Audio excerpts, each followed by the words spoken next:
शिवसेना फुटी संदर्भात सर्वोच्च न्यायालयामध्ये जो युक्तिवाद सुरू आहे, या युक्तिवादामध्ये वारंवार सादिक अली जो खटला आहे, या सादिक अली खटल्यांचा वारंवार उल्लेख येतो आहे. कारण महाराष्ट्रामध्ये जेव्हा शिवसेनेमध्ये फूट पडली तेव्हा निवडणूक आयोगाने सादिक अली प्रकरणाचा आधार घेऊन एकनाथ शिंदे यांना धनुष्यबाण चिन्ह दिलं आणि शिवसेना या पक्षावरची त्यांची जी मालकी आहे ती मान्य केली. तर सादिक अली खटल्याचा आधार घेऊन शिवसेनेचा जो निकाल दिलेला आहे, तो शिवसेनेचा निकाल उद्धव ठाकरे गटाला मान्य नाही, म्हणून उद्धव ठाकरे या निकालाच्या विरोधामध्ये सर्वोच्च न्यायालयामध्ये गेलेले आहेत. त्या सुनावणी दरम्यान सादिक अली खटल्याचा वारंवार उच्चार हा सर्वोच्च न्यायालयामध्ये सुरू आहे. तर सादिक अली खटला नेमकं काय आहे? तर सादिक अली खटला आहे काँग्रेसमधल्या फुटीच्या संदर्भात. 1967मध्ये काँग्रेसमध्ये फूट पडले, 2 गट तयार झाले. इंदिरा गांधींच्या नेतृत्वाखाली नव काँग्रेस आणि काँग्रेसचे जे सिंडिकेट गटाचे जे नेते होते, जुने जे ज्येष्ठ नेते होते, त्यांच्या नेतृत्वाखाली संघटना काँग्रेस अशी फूट काँग्रेसमध्ये फुडली.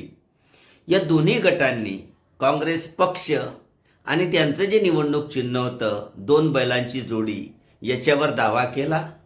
निवडणूक आयोगाने या दोन्ही गटांच्या वतीने जो दावा दाखल केला होता त्या संदर्भात इंदिरा गांधींच्या बाजूने निकाल दिला आणि 2 बैलजोडी हे जे निवडणूक चिन्ह आहे ते इंदिरा गांधींना बहाल केलं. त्याच्या विरोधात संघटना काँग्रेसचे अध्यक्ष सादिक अली यांनी सर्वोच्च न्यायालयामध्ये केस दाखल केली आणि सर्वोच्च न्यायालयामध्ये जी सुनावणी झाली, या सुनावणीच्या दरम्यान जो निकाल दिलेला आहे हा ऐतिहासिक निकाल आहे. पक्षफुटी संदर्भात, निवडणूक चिन्हासंदर्भात एक मार्गदर्शक निकाल जो आहे तो मार्गदर्शक निकाल मानला जातो. कारण भारतामध्ये पक्षफूट आणि निवडणूक चिन्हा संदर्भात अनेक घटनांमध्ये सादिक अली खटला जो आहे त्या खटल्याचा आधार जो आहे तो घेतला गेलेला दिसून येतो. तर सादिक अली खटल्यामध्ये प्रामुख्याने पहिला निकष सर्वोच्च न्यायालयाने सांगितला आहे तो म्हणजे टेस्ट ऑफ मेजॉरिटी, म्हणजे बहुमताचा निकष. या निकषामध्ये साधारणतः एखाद्या पक्षामध्ये फूट पडल्यानंतर 2 प्रकारचे जे बहुमत आहेत ते 2 प्रकारचे बहुमत लक्षात घ्यायचे. त्याच्यामध्ये पहिल्या प्रकारचं बहुमत म्हणजे विधिमंडळ किंवा संसदेमध्ये असलेलं बहुमत. याच्यामध्ये दोन्ही गटांपैकी कोणत्या पक्षाकडे आमदार आणि खासदारांची संख्या जास्त आहे हे गृहीत धरायचं.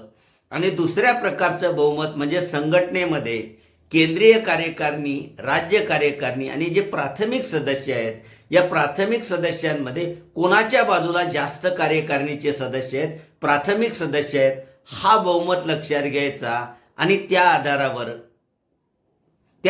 निकाल द्यायचा. हा पहिला निकष.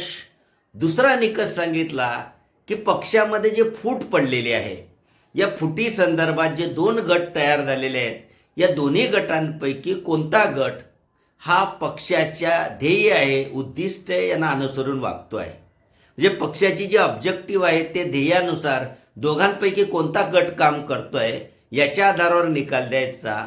आणि तिसरा निकष त्यांनी सांगितला टेस्ट ऑफ पार्टी कॉन्स्टिट्यूशन, म्हणजे पक्षाची जी घटना आहे, या पक्षाच्या घटनेनुसार ज्या अंतर्गत निवडणुका झालेल्या आहेत किंवा पक्षाच्या घटनेमध्ये ज्या तरतुदी आहेत, या तरतुदींचा विचार करून खरा गट कोणता हे लक्षात घ्यायचं. तर या संदर्भात सादिक अली खटल्यामध्ये 3 निकष सर्वोच्च न्यायालयाने डिक्लेअर केलेले आहेत. आणि महाराष्ट्रामध्ये निकाल देताना सादिक अली खटल्यामध्ये जो पहिला निकष आहे टेस्ट ऑफ मेजॉरिटी, हा निकष लक्षात घेऊन एकनाथ शिंदे यांना शिवसेना पक्ष आणि त्यांचं चिन्ह जे आहे ते दिलं गेलेलं आहे. उद्धव ठाकरे गटाला हा निकष मान्य नाही. त्यांचं म्हणणं असं आहे की सादिक अली खटला हा पुष्कळ वर्ष झालेला आहे आणि सादिक अली खटल्याच्या वेळेची परिस्थिती आणि शिवसेनेमध्ये फूट पडली ती परिस्थिती याच्यामध्ये साम्य नाही. म्हणून शिवसेनेच्या फुटी संदर्भात सादिक अली प्रकरणाचा संदर्भ जो आहे तो दिला जाऊ नये अशी आग्रही मागणी शिवसेनेचे वकील कपिल सिब्बल आणि देवदत्त निकम यांनी कोर्टामध्ये युक्तिवाद करताना मांडलेली आहे. आता कोर्ट या संदर्भात काय निकाल देतं हे पाहणं मनोरंजक ठरेल.